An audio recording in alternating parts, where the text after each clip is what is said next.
하나님의 말씀 고린도전서 1장 4절에서 9절 말씀 함께 보시겠습니다. 한 절씩 교독하시겠습니다. 그리스도 예수 안에서 너희에게 주신 하나님의 은혜를 인하여 내가 너희를 위하여 항상 하나님께 감사하노니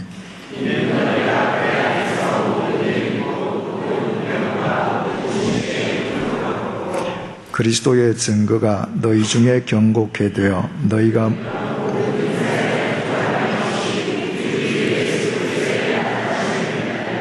주께서 너희를 우리 주 예수 그리스도의 날에 책망할 것이 없는 자로 끝까지 견고케 하시리라.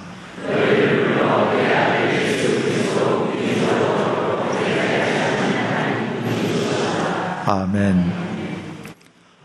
바울은 고린도 교회 교인들에게 하나님의 은혜와 평강을 간구했습니다. 우리도 늘 사람들에게 은혜와 평강을 간구한다고 했습니다.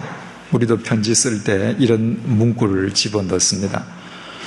그런데 바울이 은혜와 평강을 구했을 때 상대방들, 고린도 교회든지 골로새 교인들은 실제로 하나님의 은혜와 평강을 누렸는데 우리는 말로 그렇게 덕담을 하고 그런 글귀를 편지에 사용하지만 우리가 접하는 상대는 하나님의 은혜와 평강을 누리지 못하는 경우가 허다하다고 했습니다.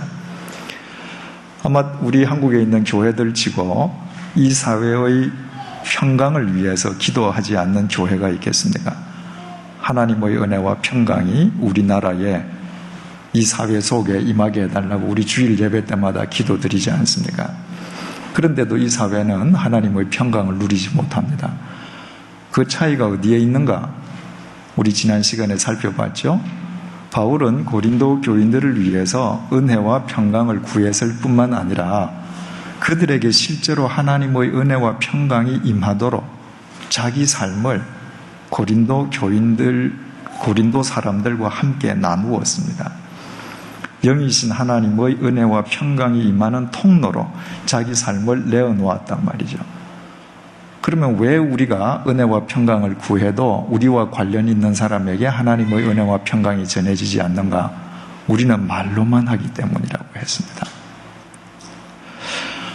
정말 교회마다 한국 사회의 평강과 하나님의 은혜가 이 사회 속에 임하기를 기도하는데 기도하는 만큼 이 사회를 위해서 무엇을 헌신하고 있는가 우리 한번 생각해 볼 필요가 있단 말이죠. 우리가 자동차에서 운전할 때나 거래를 할 때나 믿지 않는 사람들과 대화를 할 때 정말 그들에게 우리의 마음을 조금이라도 나누어 주고자 하는 중심이 있는가? 그렇다면 하나님의 은혜는 그분들에게 분명코 전해질 것입니다. 그러나 말은 그렇게 하지만 실상 우리는 우리만을 위해서 산단 말이죠. 그러나 바울은 그렇게 살지 않았습니다. 그래서 바울이 가는 곳마다 하나님 은혜와 평강이 임했던 것이죠. 본문 4절이 그 사실을 우리에게 분명하게 확인시켜주고 있습니다. 4절을 제가 다시 읽겠습니다. 그리스도 예수 안에서 너희에게 주신 하나님의 은혜를 인하여 내가 너희를 위하여 항상 하나님께 감사하노니. 지난 주일에도 말씀드렸습니다마는 사도 바울이 이 고린도전서 편지를 쓰게 된 동기는 지금 고린도 교인들이 잘 못하고 있는 거예요. 그래서 그들을 질책하기 위해서 지금 편지를 쓰는 것입니다. 우리가 누구를 질책하기 위해서 편지를 쓴다고 하면 어떻게 쓸까요? 그런데 바울은 질책하기 위한 편지 서두에 감사부터 지금 넘치고 있어요. 우리말로 번역을 하니까 어순이 항상 하나님께 감사하노니 제일 뒤로 넘어갔습니다. 헬라어 원문은요, 내가 감사한다가 제일 앞에 있습니다. 내가 감사합니다. 누구에게? 나의 하나님께. 언제? 항상. 이 순서로 나가요, 헬라말. 여러분, 우리의 감사의 조건은 항상 나에게만 있어요.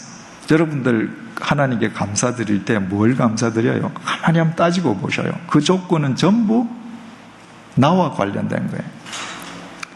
내 일이 잘 되어서, 계획했던 일이 잘 추진되어서, 내 자식이 잘 되어서, 내 남편, 아내에게 좋은 일이 있어서, 이게 감사의 조건이거든요.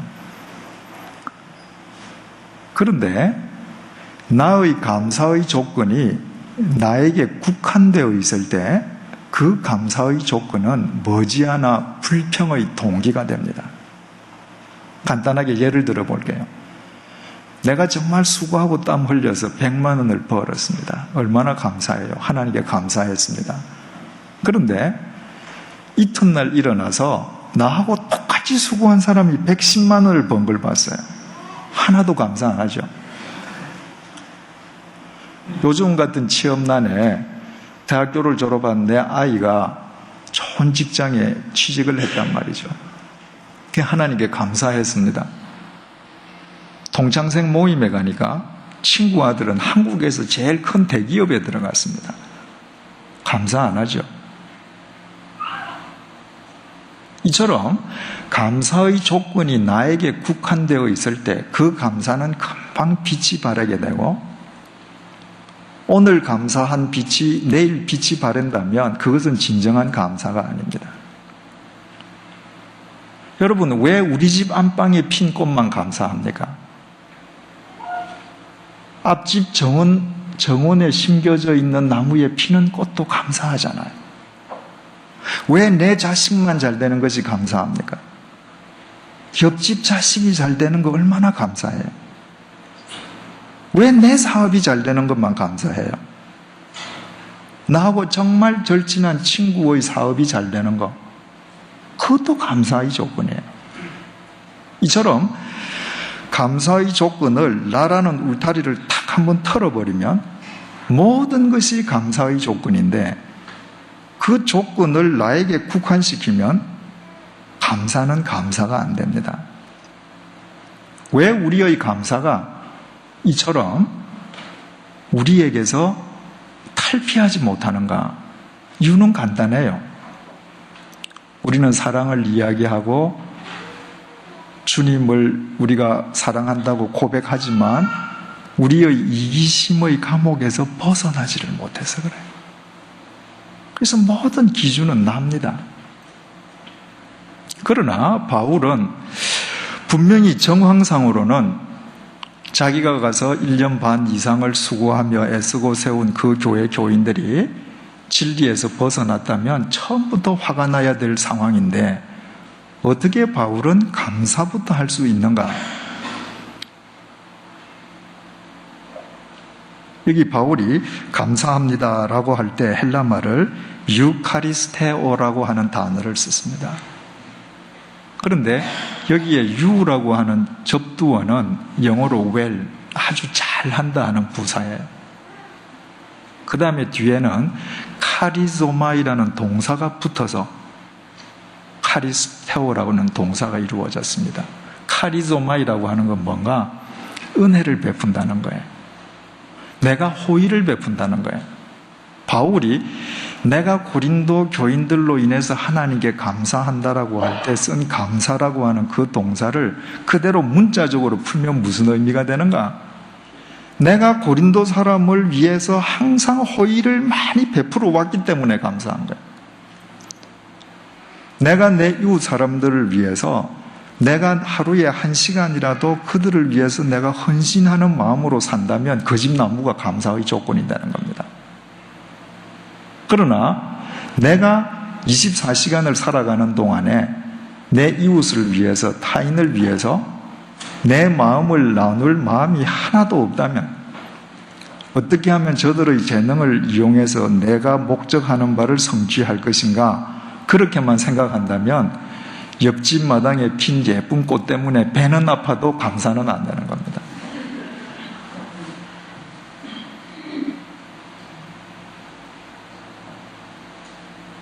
그러니까 바울이 은혜와 평강을 구할 때 상대가 어떻게 정말 하나님의 은혜와 평강을 누릴 수 있었는가? 하나님의 평강이 이르도록 사람으로서 베풀어야 할 호의를, 선의를 먼저 베풀었기 때문입니다. 그래서 모든 것이 감사의 조건인데, 고린도 사람에게만 감사의 조건이 확장되는 것이 아니라 그 사람들을 건너뛰어서 하나님에게까지 감사의 조건이 연장되는 것입니다. 우리의 감사의 조건이 하나님이 되실 때에만 그 감사는 진정한 감사가 돼요. 고린도 교인들에게 하나님의 은혜가 임한 게 감사한 겁니다. 바울에게는. 은혜라고 하는 말이 헬라 말로 카리스라고 그랬습니다. 이 은혜라는 말이 성경에서 신약 성경 용어로 쓰여지기 전에 카리스라는 단어는 본래 있었던 단어 아니겠습니까? 그 본래 있었던 헬라어 카리스라고 하는 그 단어의 뜻은 질서와 아름다움과 관련된 모든 것을 통칭하는 단어예요. 구체적으로 말씀을 드리면 지성적으로나 혹은 예술적으로 추함과 반대되는 개념의 아름다움, 사망과 반대되는 개념의 생명, 혼돈과 반대되는 개념의 질서가 은혜라는 거예요. 이 헬라 사람이 쓰던 카리스라는 단어예요.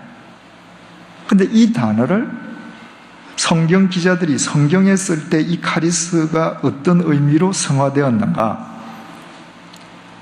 하나님 편에서 하나님께서 먼저 인간에게 바로 그 아름다움, 그 생명, 그 질서를 먼저 주시는 하나님의 모든 행위를 은혜라고 썼습니다. 바울이 지금 뭐가 감사한가? 고린도 교회 교인들에게 하나님께서 베풀어 주신 그 아름다움, 그 생명, 그 질서 때문에 고마운 거예요. 그럼 여기에서 우리가 한 가지 짚고 넘어갈 수 있습니다. 우리가 은혜 받았습니다. 은혜 받으세요. 굉장히 추상적으로 이야기하는데, 내가 정말 그리스도의 은혜를 받은 사람이라면 내 삶이 어떻게 바뀌어져야 되는가? 아름다워야 합니다. 예뻐져야 된다는 얘기가 아니라 사람 보기에 아름다워야 합니다. 그 그리스도인 하면 안 믿는 사람들은 아주 고집불통이고 이기적이고 그래서 별로 친하고 싶지 않은 사람,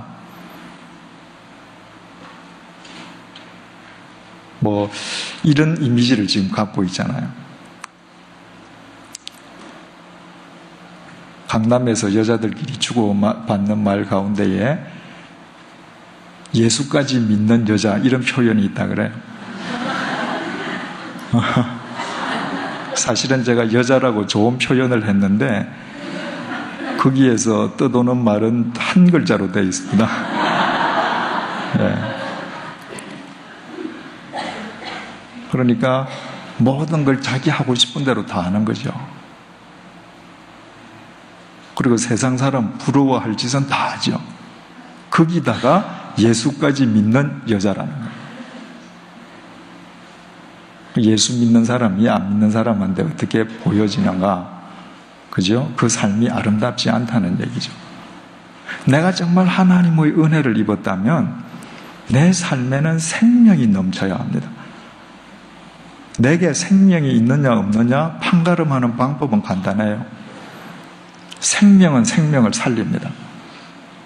내 주위에 누군가가 나와의 만남을 통해서, 나와의 거래를 통해서 그분의 인생관이 바뀌어진다. 나는 은혜 받은 사람이에요.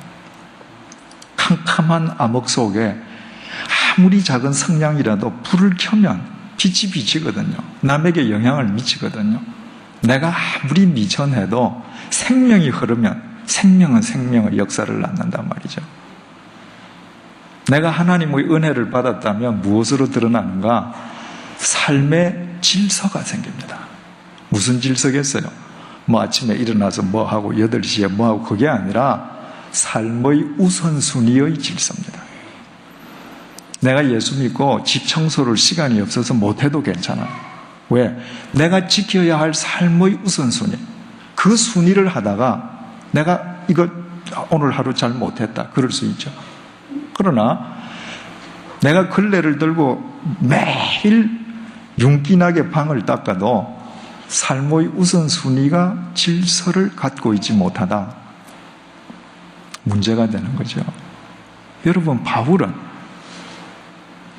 고린도 교회 교인들이 그 삶이 진리 안에서 아름다워지고 그들의 삶에 생명이 넘치고 그들의 삶에 질서가 잡히는 것 때문에 감사했습니다.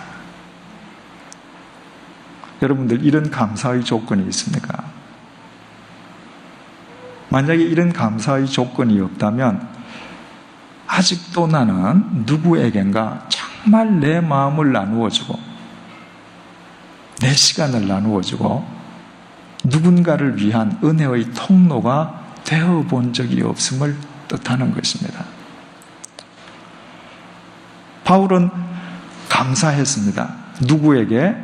나의 하나님께. 우리 지난주에 봤죠. 이 개역 성경에는 나의 소유격이 빠져 있습니다. 그러나 헬라어 원문에는 나의 하나님하고 소유격이 들어있어요. 이것은 나의 하나님께서 내게 그런 은혜를 주시지 않으면 내가 감히 사람을 사랑할 수도 없단 말이죠. 내 하나님께서 나로 하여금 그런 것을 깨닫게 해주시고 고린도 교인들과 함께 우리 하나님 아버지의 자녀로서 살아가게 하는 것이 감사한 겁니다. 언제 감사한가? 항상 감사해요. 내 일이 잘 되었을 때뿐만 아니라 항상 감사해요. 사도 바울이 마지막으로 쓴 편지가 빌립보서인데, 빌립보서는 자기 참수형이 다가오는 것을 알면서 썼거든요. 그때에 걱정한다고 쓰지 않잖아요. 그 순간도 감사해요. 왜? 내 감사의 조건이 사람과 하나님일 때 나의 상황은 문제가 안 되는 거예요. 오늘 아침에 해가 왜 떴는가? 오늘도 나뿐만 아니라 이 땅에 사는 모든 자를 위해서, 오늘도 저 햇빛 속에서 어떤 농부가가 땀 흘리며 곡식을 수확할 것이고 그것으로 많은 사람들이 먹고 살겠죠. 그 감사하단 말이죠. 서산에 해가 져서 감사한 것이고 내 이웃 사람들 때문에 감사해지는 것입니다. 바울의 이 감사의 구체적인 내용이 그 다음부터 기록되어 있습니다. 5절 말씀, 이는 이렇게 되어 있어요. 이는 이라고 번역되어 있는 헬라 말이 호티라고 하는 것인데 그 말은 왜냐하면 이 말이에요.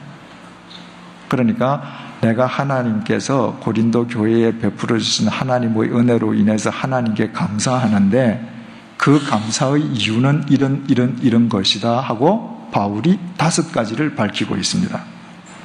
5절이 첫 번째예요. 첫 번째, 이는 너희가 그의 안에서 모든 일, 곧 모든 구변과 모든 지식의 풍부함으로, 우리말은 풍부함으로 해서 뒤와 계속 연결이 되어 있지만 헬라말은 저기서 일단 탁 끝납니다. 독립절이에요. 그 풍부함으로 하는 이 동사의 시제는 과거예요. 풍부하게 되었다. 바울이 이렇게 얘기합니다. 뭐에 풍부해졌다는 것인가? 구변과 지식에 풍부해졌다는 것입니다. 여기에서 풍부해졌다라고 하는 이 단어는 부요해졌다, 부자가 되었다는 말입니다. 구변에 부자가 되었다. 이 말만 놓고 보면 아주 입심이 좋은 사람이 됐다, 이런 말처럼 들려요. 그런데 그게 아니라 여기에 구변이라고 기록되어 있는 그 헬라어는 로고스입니다. 로고스. 하나님의 말씀에 부자가 되었다는 거예요. 누가 정말 부자인가? 하나님의 말씀에 부요한 자가 진짜 부자라는 거예요. 왜 그렇습니까, 여러분? 이거 분명하게 여러분들이 해답을 갖고 있으셔야죠. 우리를 1초 1초 똑같은 시간이 스쳐 지나가는데 그 시간의 의미는 다 같지 않습니다. 어떤 사람은 그 시간을 의미 없이 헛날려버려요. 열심히 사는 것 같지만 남는 게 하나도 없어요. 그래서 80을 살든 90을 살든 자기 인생이 허망하고 인생은 화살처럼 빨랐다고 후회하면서 죽습니다. 왜? 내가 이룬 모든 일이 내 죽음 앞에서 아무 쓸모없다는 걸 알거든요. 시간은 건져 올리는 사람에게만 인생이 건져 올려집니다. 그 인생을 건져 올리는 기구가 뭔가? 하나님 말씀이에요. 여러분, 물로 손을 한번 들어서 올려보십시오. 손가락 사이로 다 빠져나가죠. 두레박으로 퍼올리면 퍼올러져요. 인생이 하나님 말씀이 없으면 손가락 사이로 흘러버리는 물과 똑같습니다. 그러나 내가 하나님의 말씀에 부요할 때 그 말씀으로 내 인생은 건져 올려집니다.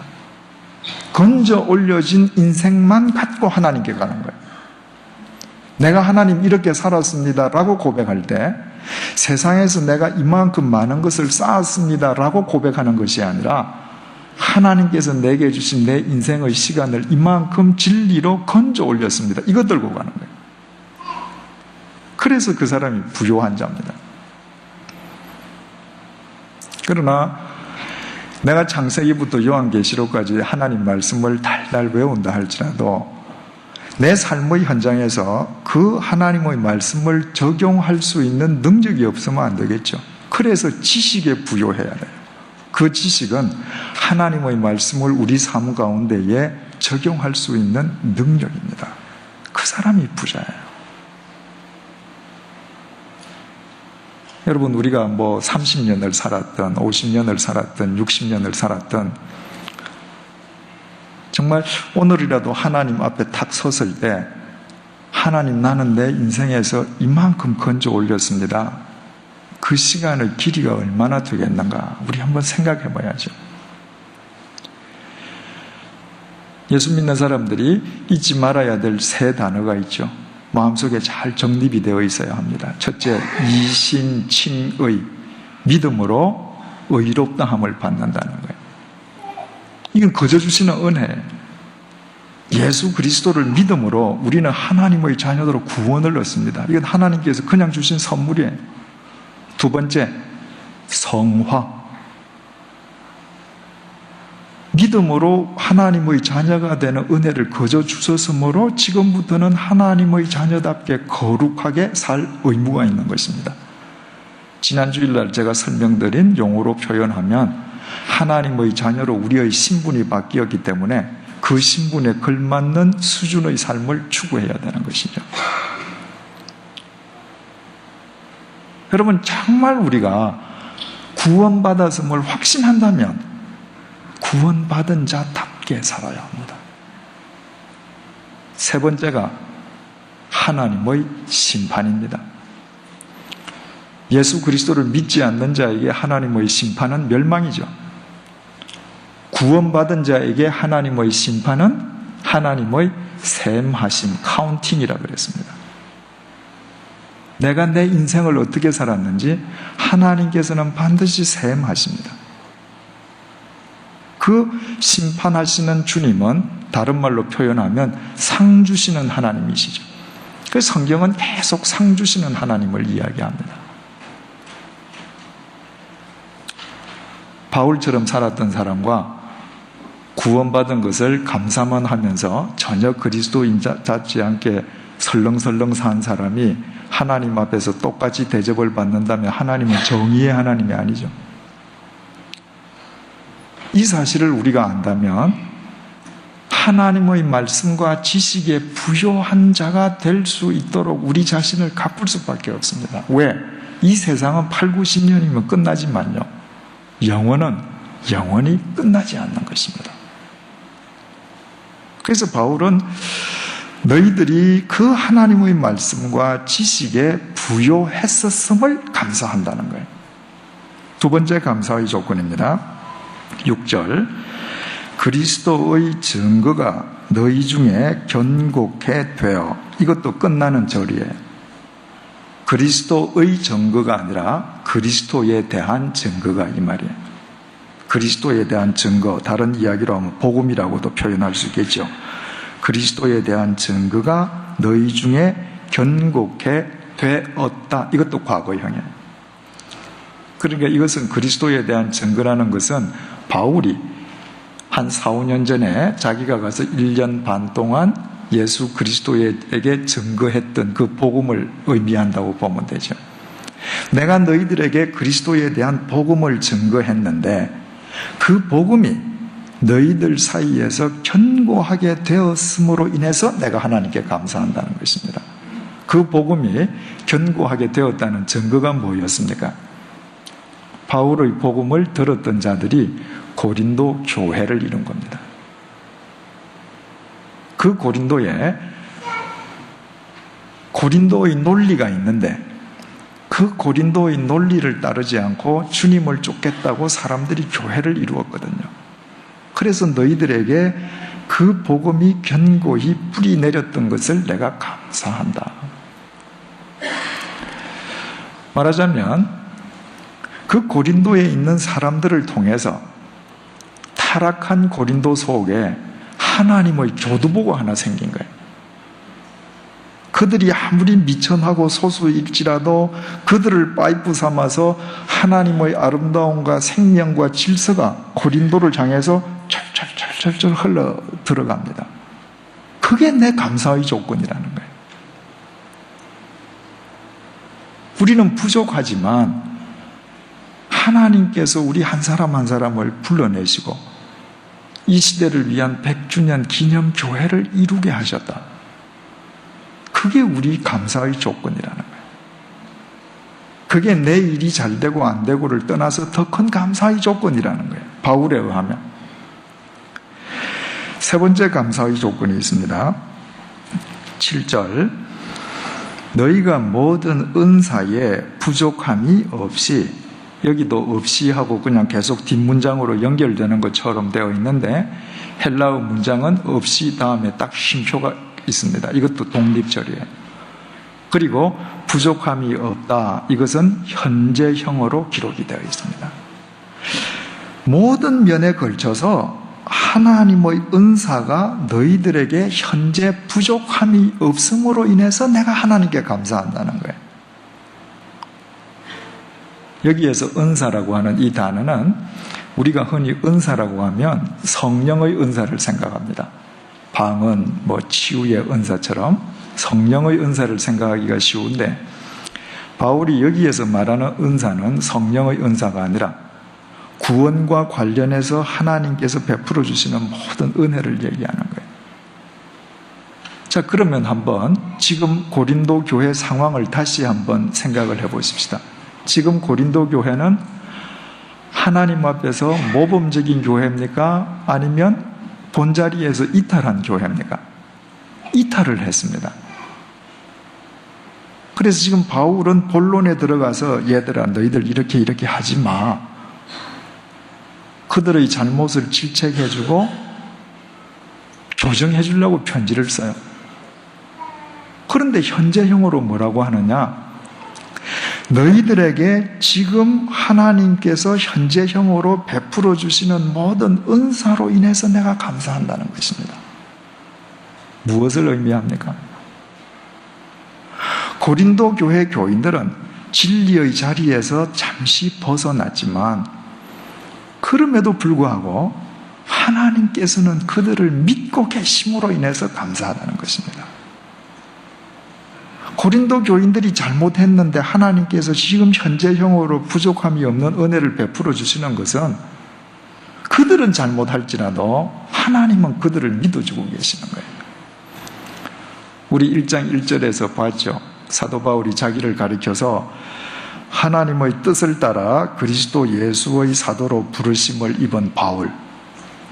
바울은 본래 예수 믿는 사람 핍박하던 자였잖아요. 그런데 내가 사도로 부르심을 받은 것은 하나님 뜻이라는 거예요. 그 뜻이라고 하는 헬라어는 셀레마인데 그것은 셀로라는 동사에서 파생되었는데 그 동사의 의미는 소망한다 그랬죠. 소망은 믿음과 불가분의 관계에 있다고 했습니다.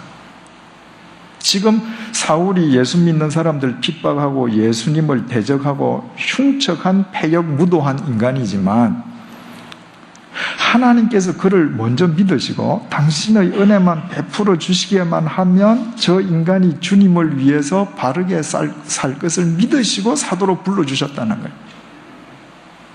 그 하나님을 바울은 믿기 때문에 고린도 교회 교인들 너희들이 잘못하지만 그럼에도 하나님께서 너희를 계속 믿어주심으로 인해서 나는 감사한다는 것입니다.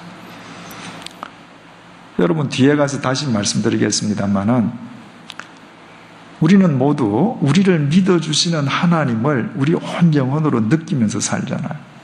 감사하지 않습니까? 그런데 그 하나님께서 내가 싫어하는 그 사람도 믿고 계신다는 사실은 우리가 안 믿으려고 그래요. 왜? 우리의 감사의 조건은 여전히 나에게 국한되어 있기 때문입니다. 바울은 그걸 깨는 거예요. 네 번째 감사의 조건 7절 하반절 우리 주 예수 그리스도의 나타나심을 기다림이라. 여기에서 우리 주 예수 그리스도의 나타나심은 헬라말로 아포칼립시스라고 되어 있는데 그 헬라말로 요한계시록을 아포칼립시스라고 부릅니다. 그 단어의 뜻은 베일을 벗긴다는 거예요. 감춰줬던 것을 만천하에 펼친다는 것입니다. 따라서 예수 그리스도의 나타나심은 곧 재림이라는 것인데 재림을 지금 기다린다는 거예요. 여기에서 기다린다라고 하는 이 단어는 헬라어 뜻은 그냥 가만히 기다리는 게 아니라 열렬히 기다린다는 말이에요.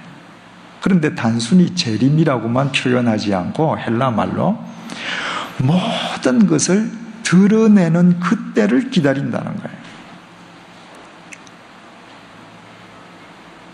여러분, 지금 우리의 눈에 보이는 것이 절대 다가 아닙니다.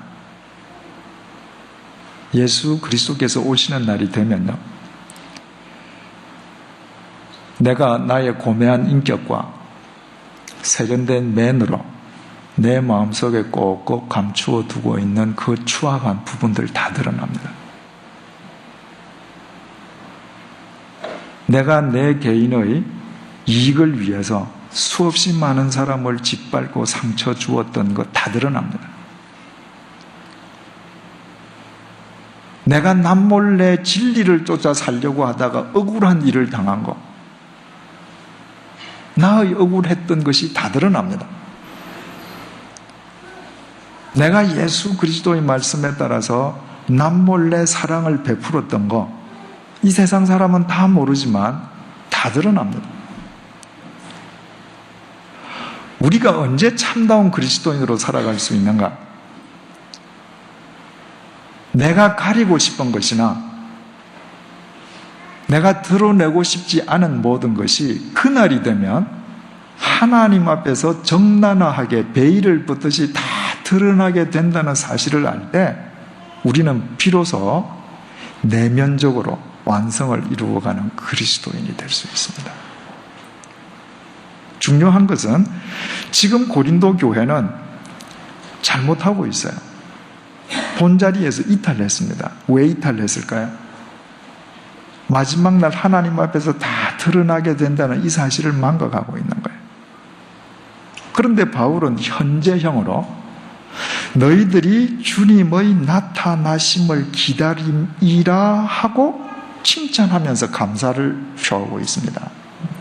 그건 고린도 교인들 중에 진짜 이와 같은 믿음으로 살아가는 사람이 한두 사람이라도 있었기 때문일 수도 있지만 궁극적으로 고린도 교회가 그렇게 하지 않으면 안 된다는 당위성을 현재형으로 확인시켜 주는 것입니다. 여기에 고린도 교인들에 대한 바울의 깊은 사랑이 있는 것이죠. 우리 어제 그 용인 순교자 기념관에 다녀왔습니다. 정확하게 몇 분이 오셨는지 세지를 못했는데 135인분 점심이 준비됐는데 다 나간 거 보니까 135분이 오신 것 같아요. 우리 어제 그 집회실에서 함께 생각을 해봤습니다마는 이 양화진에 묻혀있는 분들이나 그 용인 순교자 기념관에 이름이 올려져 있는 분들은 정말 제일 불쌍한 사람들이잖아요. 그죠? 뭐가 없다면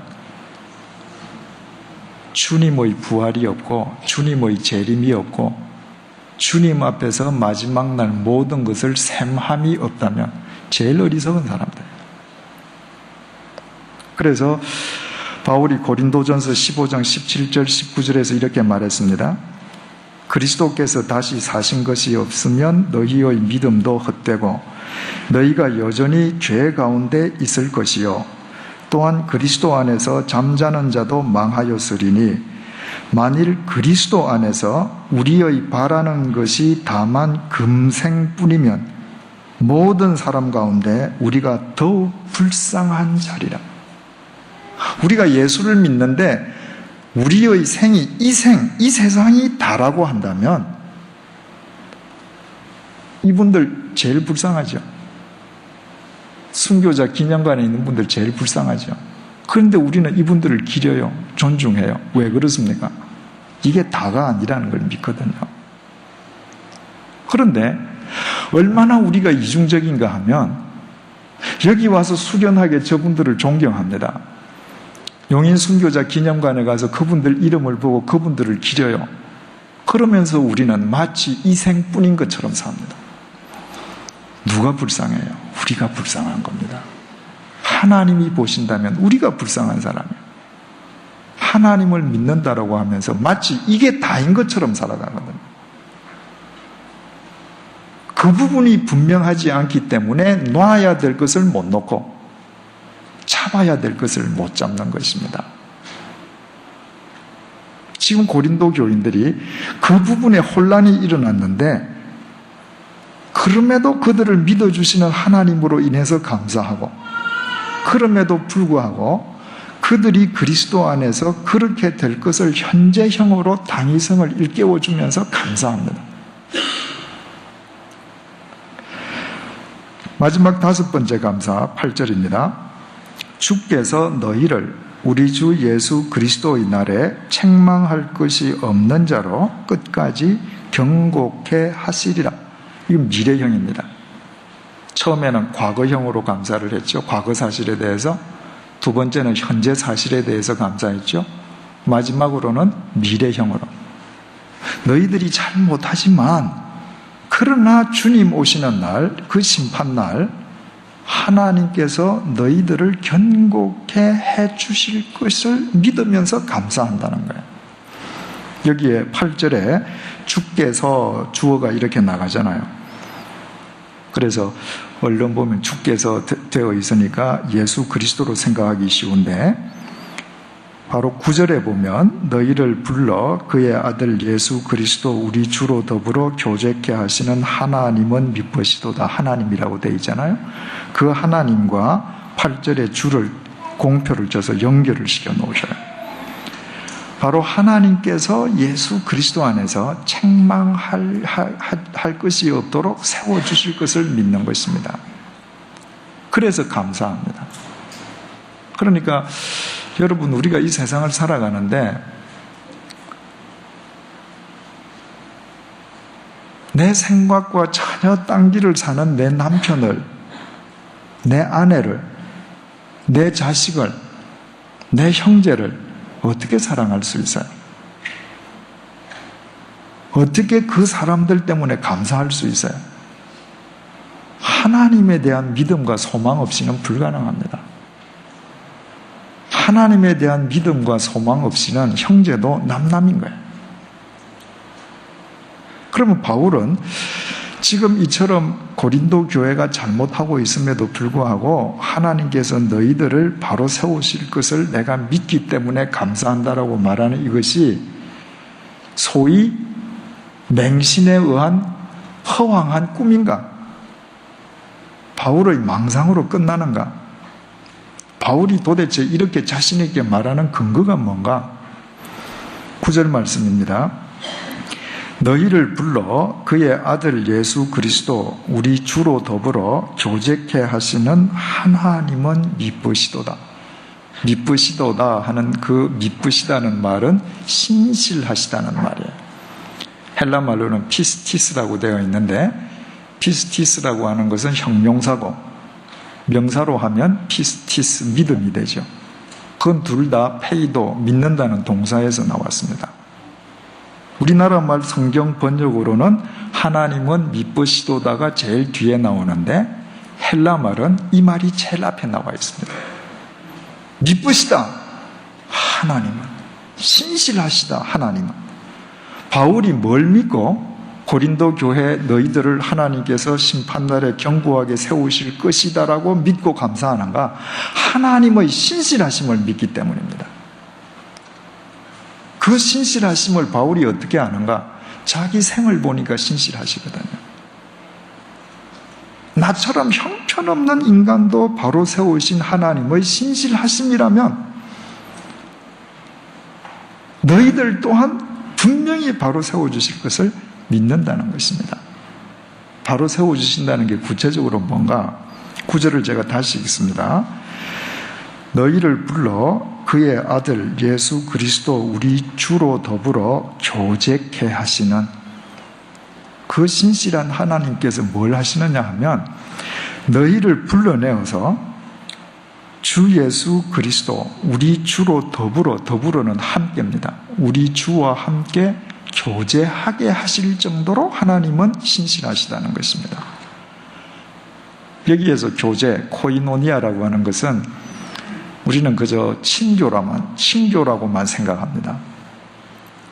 그래서 구역 공부할 때 구역 식구들이나 아니면 우리 주일 예배 끝나고 차 마시는 거 코이노니아, 친교한다 그러잖아요.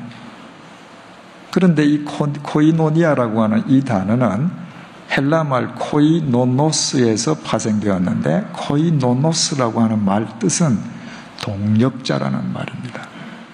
동력자, 반려자.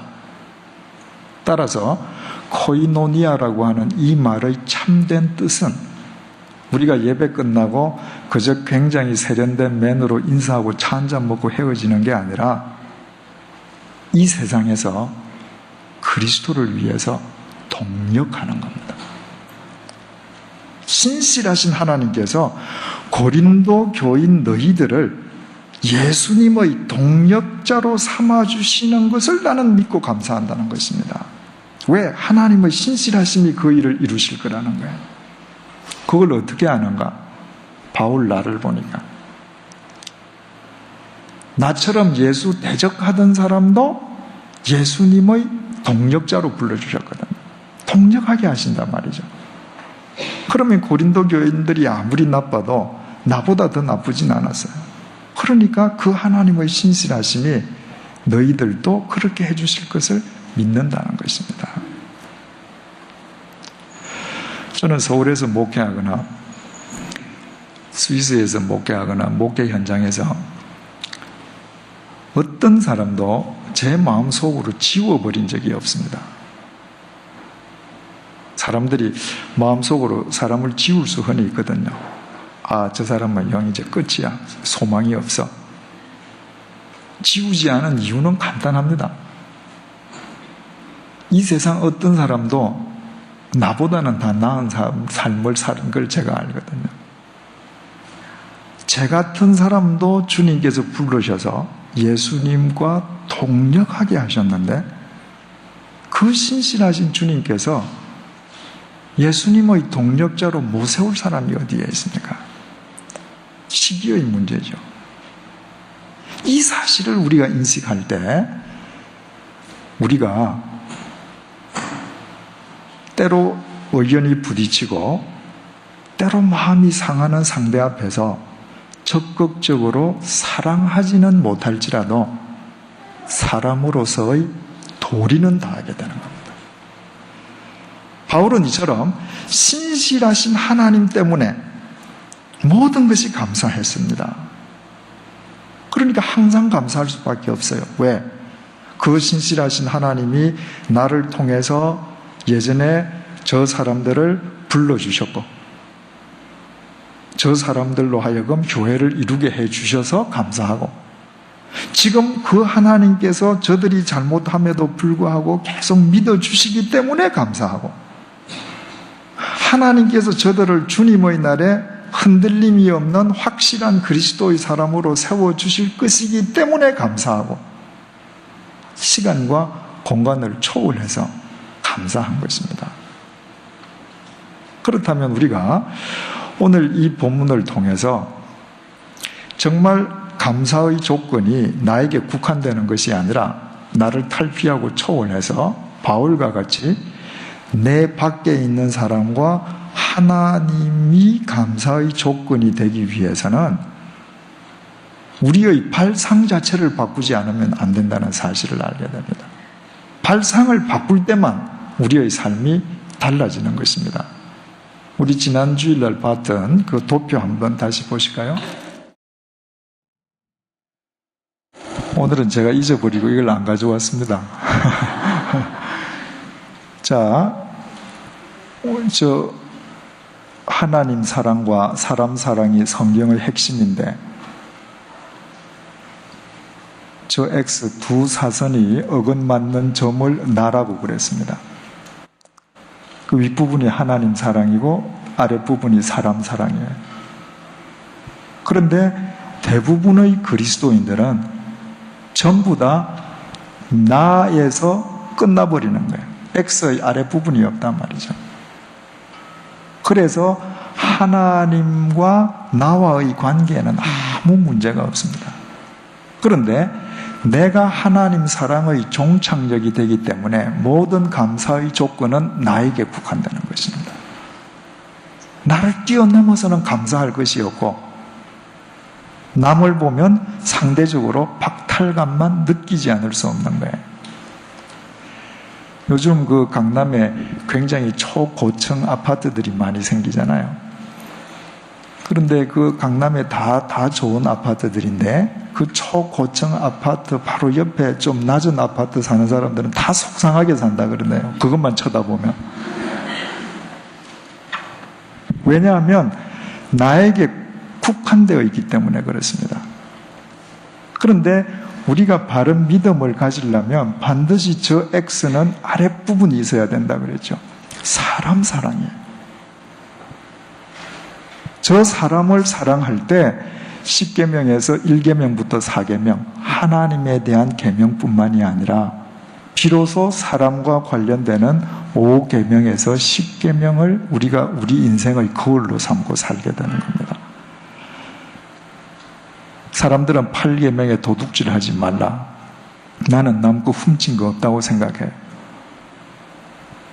그건 대부분 다 X의 윗부분만 있어서 그래요. 실제로 우리 한번 따져봐요. 폭리 취하는 거, 매점 매석하는 거, 부동산 투기하는 거, 내가 더 벌기 위해서 누구에겐가 금전적으로 해가 가게 하는 건 다 도둑질이에요. 하나님 앞에서. 하나님께서는 절대 용납 안 하실 것입니다. 그리스도인들이 적어도 사람 사랑에 대한 저 X의 아랫부분을 가지고 있다면 절대 그런 짓을 할 수 없고, 그때부터 감사의 조건은 나를 탈피해서 옆집 나무가 예쁜 꽃을 피우는 것도 감사의 대상이 되는 것입니다. 그것을 하기 위해서는 나의 아버지, 하나님이 나의 아버지인 동시에 우리 아버지 되신다는 것을 깨달아야 된다고 그랬죠. 그때만 비로소 사람을 사랑하고 사람이 감사의 조건이 되는 겁니다. 발상을 바꾼다는 게 뭔가? 바로 이 X의 하나님 관점에서, 이 관점에서 세상을 보면 하나님께서 나를 구원해 주시고 나를 통해서 누군가를 구해 주셔요. 나를 만난 누군가의 인생이 바뀌어요. 그 사람이 하나님 은혜 앞에서 아름답고 생명의 삶을 살아가고 삶의 질서가 잡히는 것 자체가 내 주머니에 10만 원이 들어오는 것보다 더 감사한 겁니다. 왜? 언젠가는 하나님 앞에서 모든 것이 드러난다는 사실을 나는 알고 있으니까. 왜 이와 같은 삶을 살아야 하는가? 예수 그리스도가 영어로는 Jesus Christ지만 헬라 말로는 크리스토스라고 그랬습니다. 그 헬라 말로는 예수님의 상징이 X거든요.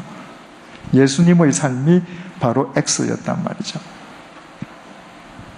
하나님을 얼마나 사랑하셨으면 하나님의 명령을 쫓아서 인간으로 오셨고, 인간을 얼마나 사랑하셨으면 인간을 위해서 당신 몸을 제물로 주시기까지 사랑하셨단 말이죠. 그래서 예수님의 일생도 하나님과 사람 때문에 감사의 일생으로 끝났던 것입니다.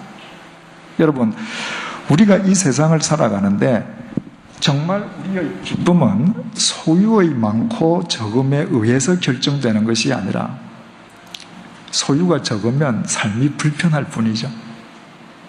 우리의 참된 기쁨은 우리의 존재의 변화에 있습니다.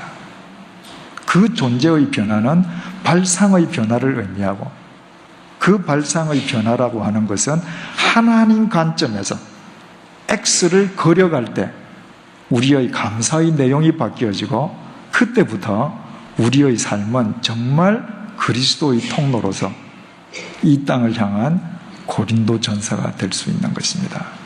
기도하십시다. 하나님 아버지, 옛날에 비해서 우리 참 잘 삽니다. 옛날에 비해서 우리 참 잘 먹고 있습니다. 옛날에 비해 저희들 좋은 옷을 입고 있습니다. 옛날에 우리 모두 걸어 다니거나 버스를 타고 다녔지만 자동차도 타고 다닙니다. 옛날이면 겨울에 춥고 여름에 더웠습니다. 그러나 요즘 저희들 집은 겨울에 따뜻하고 여름에 시원합니다. 주님, 그런데도 우리에게 감사가 없습니다. 그 이유를 오늘 깨닫게 해주셔서 정말 감사합니다. 모든 감사의 조건이 나에게 국한되어 있었다는 사실을 주님 일깨워 주셨습니다. 주님, 이 시간부터 우리의 발상이 바뀌어지게 도와주옵소서. 사도 바울처럼 하나님의 관점으로 세상을 보게 도와주시고, 예수 그리스도처럼 X의 삶 자체가 우리의 목적이 되게 도와주옵소서. 이웃집이 우리 감사의 조건이 되게 하시고, 하나님이 내 감사의 근원이 될 수 있도록 도와주옵소서. 하루 매일매일의 삶이 감사로 충만한 삶이 될 수 있게 하여 주시어서 우리 삶의 질과 내용이 새로워지게 도와주옵소서. 그와 같은 우리의 삶을 통하여 하나님의 사랑과 생명이 이 땅에 전해질 수 있도록 도와주시고, 우리의 일거수일투족이 날마다 고린도 전서로 엮어져 가게 도와주옵소서. 만약 이 세상이 이 생뿐이라면 우리가 가장 불쌍한 자이겠지만, 그러나 하나님을 믿는다라고 하면서도 이 세상만을 목적으로 삼는다면 더 불쌍한 자가 된다는 사실을 잊지 말게 도와주옵소서. 언젠가 주님 앞에서 모든 것이 드러나게 되고 주님 앞에서 모든 것을 셈하게 되는 날이 일각일각 다가오고 있음을 잊지 말게 도와주옵소서. 우리를 여전히 믿으시고 우리에게 은혜를 베풀어 주시는 그 주님의 은혜 속에서 우리의 삶이 날로 견고하게 되어지게 도와주시고, 부족한 우리를 주님의 동력자로 불러주시어 싸움에 주님과 동력하는 삶의 기쁨이 날마다 충만케 하여 주옵소서. 예수님의 이름으로 기도드립니다. 아멘.